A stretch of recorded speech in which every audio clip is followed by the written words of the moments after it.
प्यारे बच्चों, कक्षा 10 के विज्ञान के छात्रों के लिए जिन्होंने अभी तक कुछ नहीं पढ़ा है, अंतिम समय में केवल ये आप कर ले तो आपके अच्छे नंबर आ जाएंगे।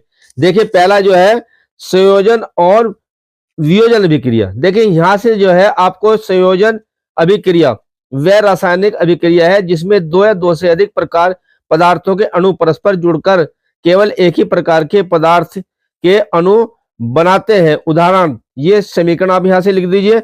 और फिर देखिए वियोजन अभिक्रिया। वियोजन अभिक्रिया वह रासायनिक अभिक्रिया है जिसमें कोई यौगिक अपने अवयव तत्वों अथवा छोटे छोटे सरल यौगिकों में वियोजित हो जाते हैं। यह अभिक्रिया ऊष्मा प्रकाश तथा विद्युत द्वारा संपन्न होती है, वियोजन अभिक्रिया कहलाती है। देखिए प्यारे बच्चों, अगला क्वेश्चन है उदासीकरण अभिक्रिया क्या है, इसके दो उदाहरण दीजिए।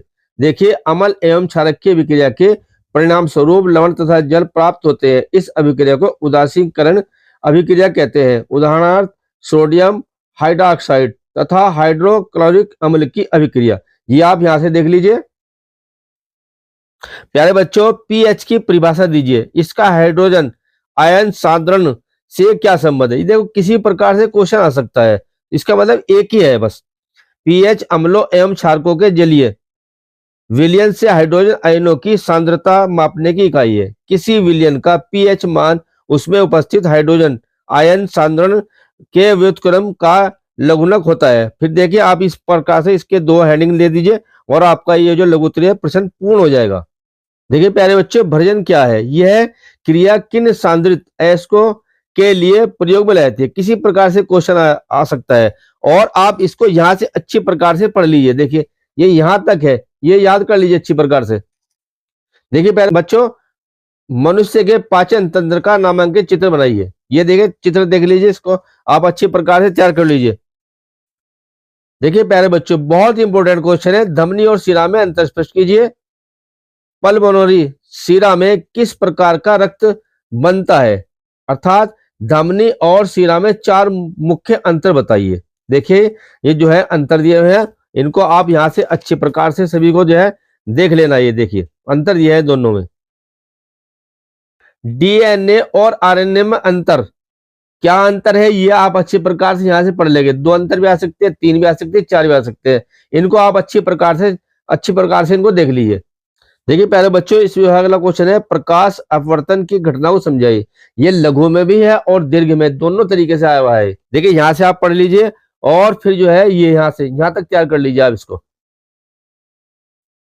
देखिए प्यारे बच्चों, निकट दृष्टि दोष किसे कहते हैं? इस दोष के क्या कारण है? इसके निवारण के लिए किस प्रकार का लेंस प्रयुक्त किया जाता है?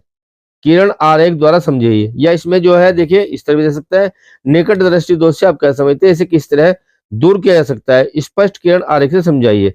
या नीचे दिया निकट दृष्टि दोष को दूर करने हेतु उपयोगी लेंस बताइए, इसका किरण आरेख बनाइए। या निकट दृष्टि दोष का संशोधन कैसे किया जाता है? देखिए निकट दृष्टि दोष वाले व्यक्ति को पास की वस्तुएं स्पष्ट दिखाई देती है परंतु अधिक दूर की वस्तुएं स्पष्ट दिखाई नहीं देती।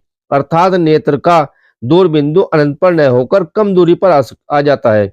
इस दोष के निम्नलिखित कारण हो सकते हैं। नंबर 1, नेत्र लेंस की वक्रता बढ़ जाए जिससे उसकी फोकस दूरी कम हो जाए। नंबर 2, नेत्र लेंस और रेटिना के बीच की दूरी बढ़ जाए अर्थात नेत्र के गोलक का व्यास बढ़ जाए। इस दोष के कारण दूर की वस्तु का प्रतिबिंब रेटिना पर न बनकर रेटिना व नेत्र लेंस के बीच पी पर बन जाए, प्रतिबिंब स्पष्ट नहीं दिखता। तो ऐसे मनुष्य का दूर बिंदु अनंत पर न होकर आंख के काफी पास एफ पर होता है तथा निकट बिंदु भी 25 सेंटीमीटर से कम दूरी पर होता है। ये देख लीजिए यहाँ से। और फिर देखिए निकट दृष्टि दोष का निवारण। इसका निवारण क्या है? निकट दृष्टि दोष में नेत्र का दूर बिंदु एफ अनंत से दूरी पर ऐसी स्थिति में होता है जहां से चलने वाली किरणें बिना समंजन क्षमता लगाए रेटिना पर मिलती है। इस दोष को दूर करने के लिए ऐसे अवतल लेंस का उपयोग किया जाता है कि अनंतता पर रखी वस्तु से चलने वाली किरणें इस लेंस से निकलने पर नेत्र के दूर बिंदु एफ से चलती हुई प्रतीत हो।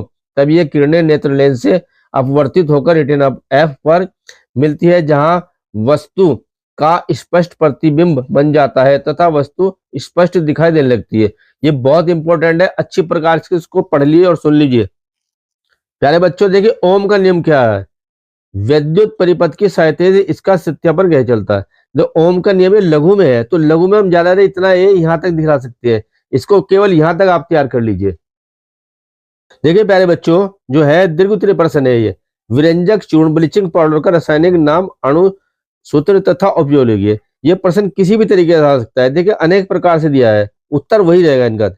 ब्लीचिंग पाउडर विरंजक चूर्ण का रासायनिक नाम कैल्शियम ऑक्सी क्लोराइड तथा अणुसूत्र ये है। ये यहाँ से आप देख लीजिए अच्छी प्रकार से,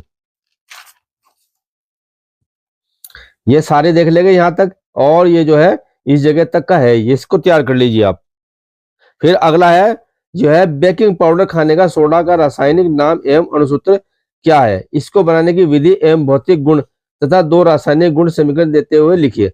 देखिए ये अनेक प्रकार से आया हुआ है, किसी प्रकार से आ जाए आपको ये पूरा अच्छी प्रकार से तैयार कर लेना है इसको। देखिए यहाँ तक आया है, ये देख इस जगह तक का है। देखिए साबुनीकरण पर संक्षिप्त टिप्पणी लिखिए। ये आप यह क्या होता है जब टाइट्रिशियन को कास्टिक सोडा के साथ गर्म किया जाता है। ये देखिए इस प्रकार से यहाँ तक आपको देख लेना है। ये देखिए प्यारे बच्चों जो है मनुष्य के पाचन तंत्र का नामांकित चित्र बनाइए और इसके बारे में वर्णन भी करना है, क्योंकि लघु लघु में आता केवल चित्र बनाना था, और इसमें जो है इसका थोड़ा वर्णन भी करना है। तो वर्णन भी कर देंगे तब दीर्घ प्रश्न हो जाएगा आपका ये। देखिए प्यारे बच्चों पोषण क्या है, पोषण की आवश्यकता क्यों पड़ती है, पोषण के मुख्य प्रकारों को उल्लेख कीजिए। देखिए ये पोषण सभी जीवों को जीवित रहने तथा शरीर में होने वाली विभिन्न उपापचयी क्रियाओं को करने के लिए ऊर्जा की आवश्यकता होती है। यह ऊर्जा भोजन की प्राप्ति से होती है। विभिन्न प्रकार के जीव भोजन लेने के लिए विभिन्न विधियां अपनाते हैं।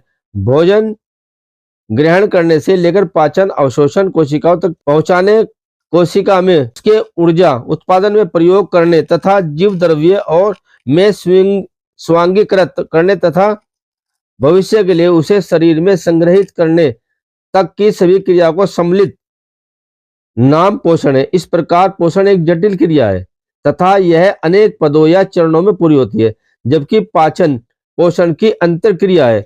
यहाँ से आप देख लेना इसको, और यह अच्छी प्रकार से पढ़ लेना, और यहाँ तक आना है। ये देखिए परजीवी पोषण, ये यहाँ तक आपका कंप्लीट हो जाएगा। ये मेंडल के आनुवंशिकता के नियमों की विवेचना कीजिए। कई प्रकार से आया है, देखिए इसको आप यहाँ से पढ़ लीजिए, जितना आपको थोड़ा थोड़ा जो है इसको याद कर सकते हैं उतना याद कर लीजिए। ये देखिए उदाहरण दे रखे हैं, लक्षण पृथक्करण का नियम है, और उदाहरणतः स्वतंत्र अपव्यूहन का नियम, और ये देखिए यहाँ तक का है। जितना भी आप इसमें से याद कर सके उतना कर लीजिए, उतने में आपको काम हो जाएगा।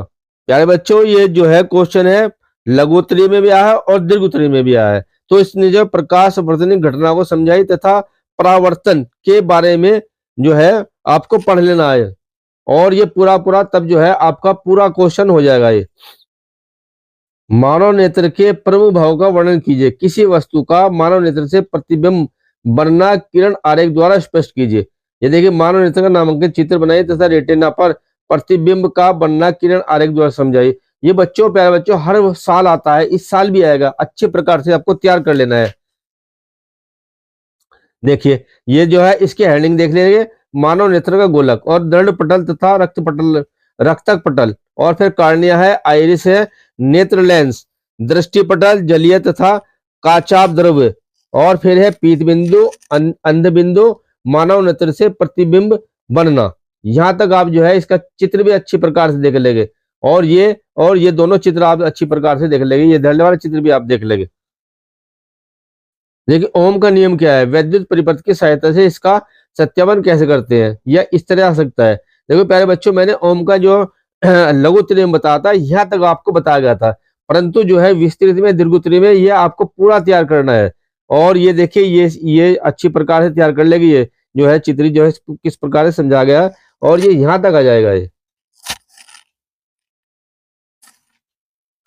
देखिए ये जो है नामांकित चित्र की सहायता से फ्रेमिंग के बाएं हाथ का नियम लिखिए। ये देखो चित्र हो गया, और ये इसके बारे में लिखा हुआ है, आप यहाँ से पढ़ लेंगे इसको, और ये बना देंगे, और ये यहाँ तक का ये बहुत इंपॉर्टेंट है। इस प्रकार से आपको देखिए लघु उत्तरीय और दीर्घ उत्तरीय जो है प्रश्न बताए गए, इनका आप अच्छे प्रकार से अध्ययन कर लेंगे, इनमें आपके अच्छे मार्क्स आएंगे। धन्यवाद।